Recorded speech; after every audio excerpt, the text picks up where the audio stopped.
Good morning भाई। Tripper की एक नई जर्नी में आपका स्वागत है। और आज का हमारा टॉपिक है 10,000 किलोमीटर पूरा हो चुका है, तो उसका मैं आपको जेन्युइन फीडबैक दूंगा, जो मैंने फेस किया है, जो भी अच्छा है जो भी बुरा है, जेन्युइन चीज़ आपको पता चलेगा। चलो शुरू करते हैं रिव्यू। तो फर्स्ट पॉइंट भाई हमारा है रिव्यू में, फर्स्ट पॉइंट जैसा कि है कॉस्ट।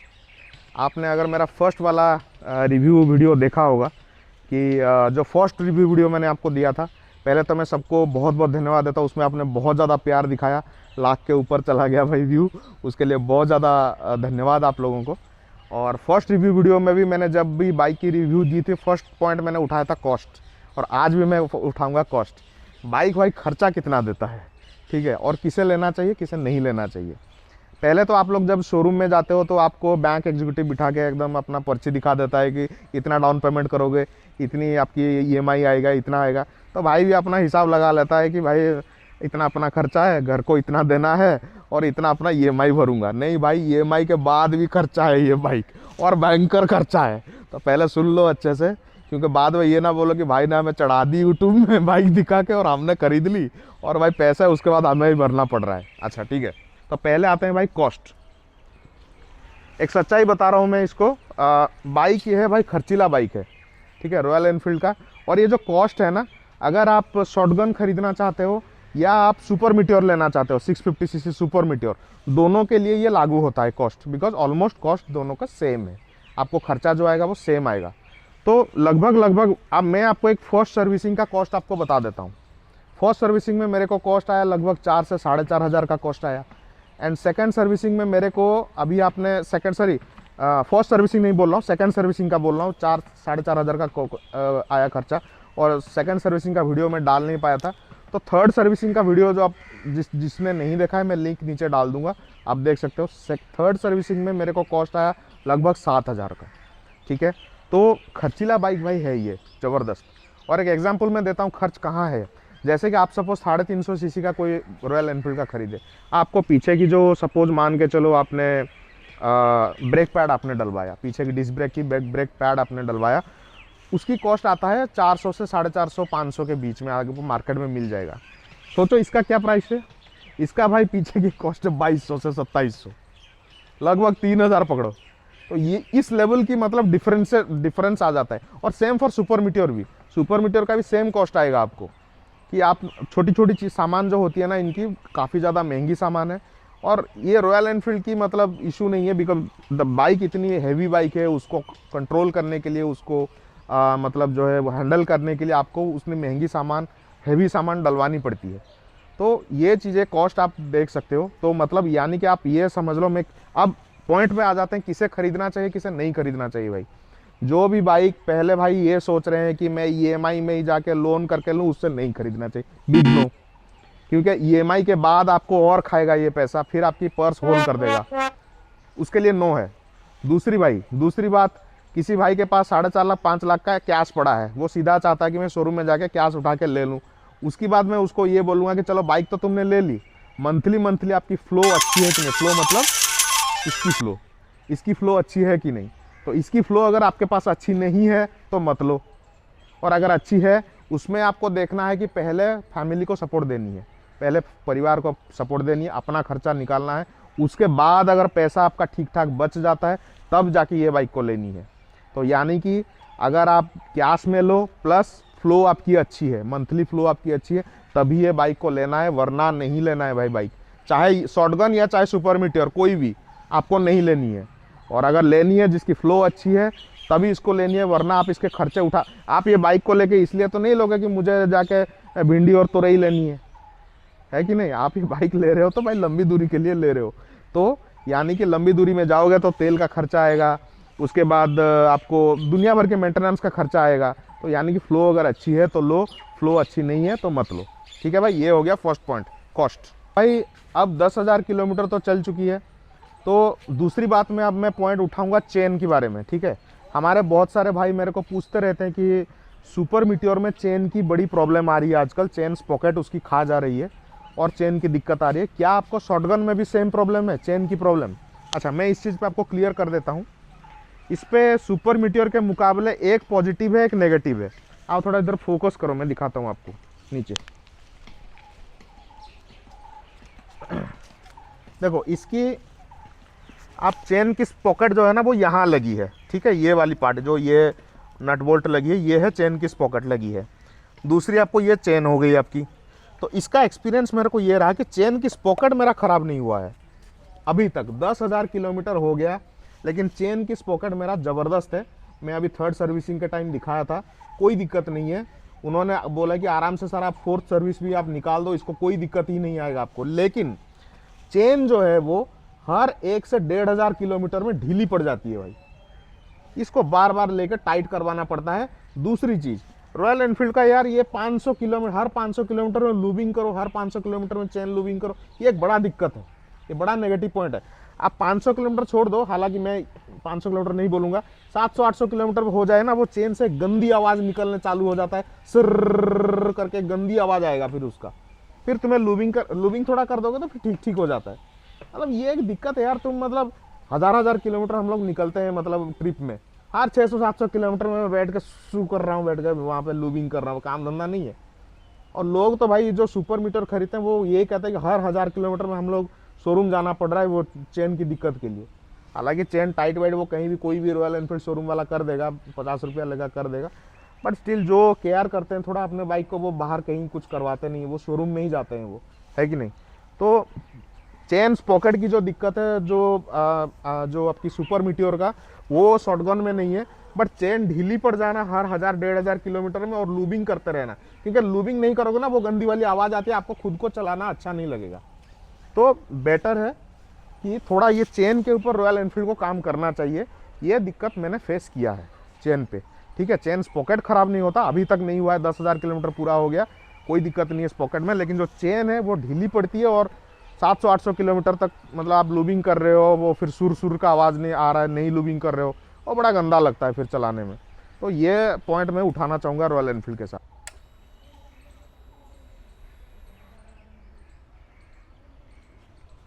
तो भाई आपने अभी देखा 10,000 किलोमीटर पूरा हो चुका है, 10,000 प्लस कुछ हो गया है। 10,000 कितना हो गया भाई, 10,790 और लगभग 11,000 अब 11,000 के लगभग पहुंच रहा हूं मैं। तो अब मैं करता हूं पावर की बात, ठीक है। ये जो 10,000 किलोमीटर मैंने भाई चलाया है, इस बाइक को मैंने 70-80% पहाड़ों में चलाया है। आपने मेरी सारी ब्लॉग देख लिया, 70-80% पहाड़ों में चली है और 20-30% समतल एरिया में चली है। जो 70-80% पहाड़ों में चली है वो पूरी उत्तराखंड हिमाचल नाप दिया मैंने। और जो समतल एरिया में चला है, जैसे मैं राजस्थान ट्रिप में गया था या मैं एमपी ट्रिप में गया था, अब तो मैं ज्योतिर्लिंग वगैरह भी सारा कवर अप कर रहा हूँ, बाबा की कवर अप कर रहा हूँ पूरा। तो आप लोगों ने नहीं देखा है तो प्लीज़ जाके देखिए। तो मैं आपके साथ शेयर करूँगा कि पहाड़ों की एक्सपीरियंस क्या रहा है एग्जैक्टली मेरे साथ, कि 10,000 किलोमीटर में लगभग आप ये मान के चलो 7-8 हज़ार किलोमीटर तो मैंने पहाड़ों में करी। लद्दाख लाइन में भी गया, मतलब मैंने 12 लाचला पास की आपने सारी वीडियो देखी है, नहीं देखे हैं तो आपको स्क्रीन में आ जाएगा सारी वीडियो। मैं 12 लाचला पास चढ़ा रहा हूँ वो सारे, तो वो चीज़ें आ जाएगा। तो इसकी पावर की बात करते हैं, बाइक ने क्या पावर शो करी। पावर के मामले में रॉयल एनफील्ड को मैं देता हूँ चुम्मा, क्योंकि रॉयल एनफील्ड भाई ये बाइक की जो पावर है ना, पावर के मामले में ये मेरा दिल खुश कर देता है भाई। मैंने अभी तक 12 लाचला पास 16,000 फीट में है, 16,000 फीट, और मैं 12 लाचला पास पहुंच गया ना, मेरे को लगा कि नहीं मैं 16,000 फीट में आ गया हूँ।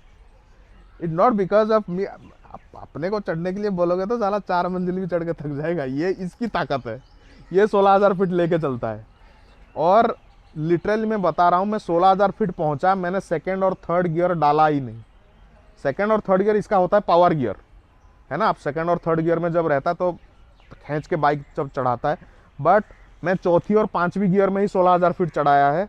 कई जगह पे मैंने बिल्कुल लास्ट 6ठी गियर भी लगा दिया, लेकिन अब यह है कि पहाड़ों में टर्न आ जाती है, ब्लाइंड टर्न आ जाती है, तो आपको ब्रेक पूरा लगाना पड़ता है, फिर आप गियर डाउन करना पड़ता है, कुछ कर नहीं सकते। तो लगभग पकड़ लो मैं 4थी-5वीं गियर में मैं 16,000 फीट तक निकाल दिया बाइक को। और बाइक बिल्कुल ऐसी आवाज़ करके धाकड़ के साथ चढ़ता है ना, बिल्कुल एकदम ऐसा लगता है कि भाई एकदम पाताल से कोई राक्षस आ गया है, बिल्कुल दाड़ करके जाता है, बिल्कुल मज़ा आ जाता है लिटरली एकदम। तो पावर की मामले में 5 आउट ऑफ 5 रॉयल एनफील्ड, इसमें कोई डाउट ही नहीं है कि कहाँ भाई निकला नहीं है। दूसरी चीज़, इसी पावर के अंदर मैं दूसरी पॉइंट भी ऐड करना चाहता हूँ। कई सारे भाई मेरे को पूछते हैं कि आपने ऑफ रोडिंग कैसे करी, ठीक है ना। ऑफ रोडिंग का भी मैं एक छोटा सा आपको एक्सपीरियंस बता देता हूँ ऑफ रोडिंग में, इसी पावर के बीच, बिकॉज ऑफ रोडिंग और पावर का एक कॉम्बिनेशन है, एक मतलब एक टच पॉइंट है।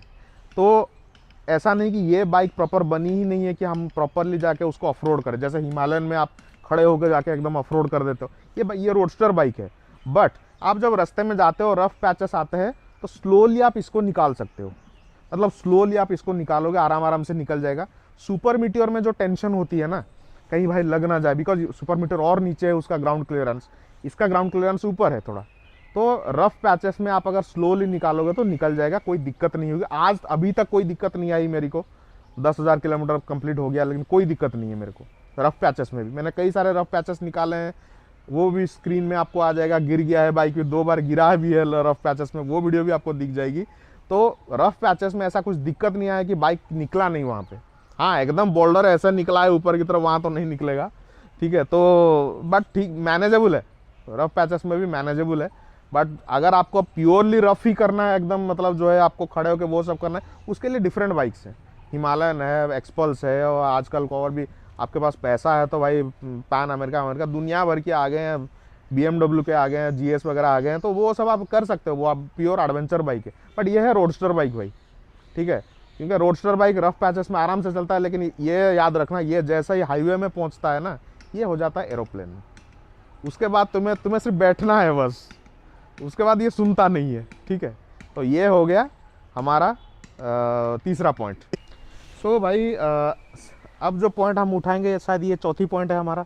चौथी पॉइंट है भाई इंजन की गर्मी, ठीक है। अब इंजन की जो गर्मी है ना, मैं मौसम के हिसाब से बताऊंगा। देखो भाई 650 सीसी का इंजन है, भयंकर गर्म हो जाता है तुरंत, ठीक है। अब मैंने ये बाइक ख़रीदा था जुलाई में, ठीक है, पिछले साल जुलाई में ख़रीदा था, जुलाई 1 या 2 तारीख ऐसा कुछ था, या 3 तारीख कुछ था, मैंने बाइक ख़रीदा था।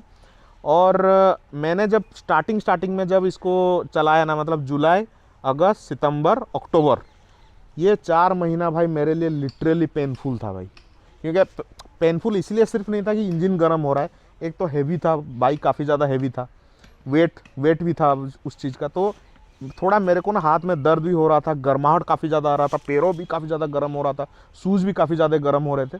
फिर उसके बाद जैसे ही फिर नवंबर, दिसंबर, जनवरी ये सब आ गया, फिर मेरे को आराम लगने लगा, क्योंकि वो गर्म आराम लगता है ना ठंड में चलाने में। तो गरम जो चीज़ है, इंजन जो गरम हो रहा है भाई, ये एक इशू हो सकता है शायद आपके लिए, क्योंकि पहले आपने अगर नहीं 650 सीसी का आपने एक्सपीरियंस नहीं किया है, तो ये चीज़ आपको भाई गर्माहट दे सकता है। हो सकता है कि आपकी टांगों की बाल निकाल दे, ठीक है। गर्मी में ये टांगों की बाल जितने होंगे ना आपके निकाल देगा, पूरा चिकना टांग बना देगा एकदम, ठीक है। तो आप अगर चिकना टांग चाहते हो तो इजीली बन जाएगा, कोई दिक्कत नहीं होगा आपको। हाँ, बट मैं, चलो ये तो मजाक की बात है, बट मैं सिंपल यही बोलना चाहता हूँ कि आप यूज टू आपको होना पड़ेगा रॉयल एनफील्ड की इस चीज़ के साथ। इंजन की गर्मी जो है, सिर्फ रॉयल एनफील्ड का इशू नहीं, मैंने कई सारे अदर बाइक्स भी देखे जो हैवी सीसी के आते हैं, इंजन तुरंत गर्म हो जाते हैं। तो जो बेसिकली अपग्रेड कर रहे हैं, मतलब नीचे से आप नीचे वाले सीसी से ऊपर वाले सीसी में जा रहे हैं, थोड़ा आपको उस चीज़ के साथ यूज टू होना पड़ेगा कि बाइक गर्म होता है, और ख़ास करके रॉयल एनफील्ड वो तो हीटर है भाई। तो इस चीज़ के साथ आपको अब यूज टू होना पड़ेगा। बात करते हैं भाई वेट के बारे में। तो वेट तो है भाई, देखो 240-250 किलोमीटर, 50 किलोमीटर बोल रहा हूँ, सॉरी, 240-250 केजी का बाइक है। वेट तो ये है यार काफ़ी, इसको घुमाने में, ऐसे करने में वेट लगता है। बट मैं आपको अपना एक्सपीरियंस बताता हूँ, what I am feeling right now. अब पहले के 1000-2000 किलोमीटर मेरे को काफ़ी ज़्यादा ऐसा वेट लग रहा था कि यार क्या भारी भरकम बाइक है भाई, ऐसा लग रहा है कि जांघों में पेन आ रहा है, हाथों में पेन आ रहा है, चलाने में भी ना, खास करके ये जो रिस्ट एरिया है, जो रिस्ट और एल्बो एरिया है, ये ज़्यादा पेन होते थे मेरे को। बट अब मैं इसके साथ यूज टू हो गया हूँ। आप भी अगर इसको लेना चाहते हो तो मैं, अगर लेने के लिए मन आपने बना लिया है, तो मैं अपना एक्सपीरियंस बता देता हूँ। शुरू के 1-2 हज़ार किलोमीटर तक आपको ऐसा लगेगा कि भाई मैंने कौन से भारी भरकम पत्थर उठा लिया हो, मैं कहाँ जा रहा हूँ मैं। बट उसके बाद आप यूज टू हो जाओगे। अब मैं पता है कि अब मैं आराम से बैठता हूँ, अब लेट बैक एटीट्यूड में चलाता हूँ ईजीली, ठीक है, आराम से जाता हूँ अपना। अब मेरे को वेट कुछ लगता नहीं है, ये अब मेरे को कोई भारी लगता नहीं। कहीं पहाड़ों में कहीं भी जाऊँ, कितने 100 किलोमीटर चला लूँ ना, अब मेरे को मज़ा आता है, ठीक है। ये हो गई वेट की बात। शुरू में आपको लगेगा कि भाई थोड़ा हैवी है, बट बाद में आप यूज टू हो जाओगे फिर, ठीक है। ये हो गई वेट की बात। सो अब लास्ट में भाई बोलते हैं, लास्ट पॉइंट जो है वो है पब्लिक रिएक्शन। बाइक आप ले रहे हो, पैसे खर्चा कर रहे हो, इन्वेस्टमेंट, ये एक तरीके का इन्वेस्टमेंट है। तो आपको पब्लिक रिएक्शन क्या मिल रहा है मार्केट में जब रोड पे जाते हो? अभी तक मेरे को बड़ा ज़बरदस्त मिला है भाई। जहाँ मैं बाइक खड़ा किया है, लोगों ने ना घूर घूर के देखा है इस बाइक को। तो इसके वीडियो आपको सामने आ जाएंगे, कहाँ कहाँ पे कैसे क्या लोगों की कैसे रिएक्शन रहा है, लोग कैसे पूछे, एवरीथिंग आपको अभी वीडियो में छोटा छोटा क्लिप्स आपको दिख जाएंगे कि लोगों के रिएक्शन ऐसा है। ऐसा नहीं है कि आप ये बाइक जहाँ लेके जाओगे, जहाँ खड़ा कर दोगे ना, वहाँ पे भाई दूर से कोई देख के, पता है इसको बाइक को क्या, एक जगह पे एक भाई ने मेरे को बोला, भाई ये रथ कहाँ से ले आए? अच्छा, तुमने देखा है भीम जो महाभारत में रथ वथ में जाते थे, बिल्कुल एकदम धड़ धड़ करके एकदम, ये रथ की तरह है बिल्कुल भाई। उसने बोला ये भारी भरकम, इसकी भाई मस्कुलारिटी देखो, मस्कुलारिटी देखते ही लोग पागल हो जाते हैं इसकी, है ना। मस्कुलारिटी हैवी और दिखता है, मतलब यार तुमने इन्वेस्टमेंट करी है। मतलब ऐसा नहीं कि कोई मुन्नू बाइक जैसा है पकड़ के जा रहे हो, भाई बाइक लेके जा रहे हो, साला दिल खुश हो जाता है एकदम। तो जब लोग चार लोग घूम के देखते हैं कि भाई मैंने पैसा लगाया है कि नहीं भाई, मेहनत का पैसा है, जहाँ भी लगाओ भाई उसकी पूरा एकदम जो है रिजल्ट आनी चाहिए।